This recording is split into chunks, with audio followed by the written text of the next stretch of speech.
కీలక తీర్పులో దీర్ఘకాలిక సహజీవనం తర్వాత వివాహ హామీతో మోసం చేశారనే అత్యాచార ఆరోపణలను సుప్రీంకోర్టు కొట్టేసింది. పెళ్లి చేసుకుంటాననే హామీతోనే శారీరక సంబంధం ఏర్పడిందని నిరూపించడం కష్టమని పేర్కొంది. 16 ఏళ్ల సజీవనం తర్వాత అత్యాచారం ఆరోపణ చేసిన మహిళా లెక్చరర్ పిటిషన్ను తోసిపుచ్చింది. కోర్టు పరస్పర అంగీకారంతో సంబంధం కొనసాగిందని, దీర్ఘకాలిక సంబంధాలలో అటువంటి ఆరోపణలు విశ్వసనీయతను కోల్పోతాయని అభిప్రాయపడింది.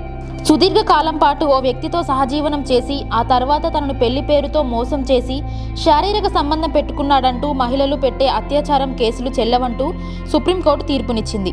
అలాంటి సందర్భాలలో పెళ్లి చేసుకుంటాననే హామీతో మాత్రమే వారి మధ్య శారీరక సంబంధం ఏర్పడిందని ఖచ్చితంగా నిర్ధారించలేమని సుప్రీంకోర్టు పేర్కొంది. లివ్ ఇన్ పార్ట్నర్ అత్యాచారం చేశాడని ఆరోపించిన బ్యాంకు అధికారిపై క్రిమినల్ చర్యలను రద్దు చేస్తూ కోర్టు వ్యాఖ్యలు చేసింది.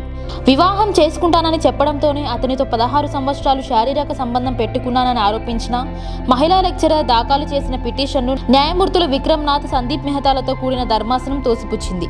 ఇద్దరు వ్యక్తులు బాగా చదువుకున్నారని, ఇష్టపూర్వకంగా ఏకాభిప్రాయ సంబంధాన్ని కొనసాగించారని, వేర్వేరు పట్టణాల్లో నివసిస్తున్నప్పటికీ తరచుగా ఒకరి ఇళ్లను ఒకరు సందర్శించేవారని కోర్టు అభిప్రాయపడింది.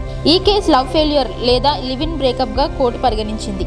16 సంవత్సరాల సుదీర్ఘ కాలం పాటు సన్నిహిత సంబంధం కొనసాగినందున వారి మధ్య 16 సంవత్సరాల పాటు లైంగిక సంబంధాలు నిరంతరాయంగా కొనసాగాయి. వారి బంధంలో నిందితుడు ఎప్పుడు బలవంతం లేదా పెళ్లి పేరుతో మోసం చేశాడని అనుకోలేం. ఎందుకంటే దాదాపు 16 ఏళ్లుగా వాళ్ళు కలిసే ఉన్నారు. ఇన్నేళ్ల పాటు అతను కేవలం పెళ్లి చేసుకుంటాననే మాట చెబుతూ ఆమెను లైంగికంగా వాడుకున్నాడనేది ఖచ్చితంగా చెప్పలేం.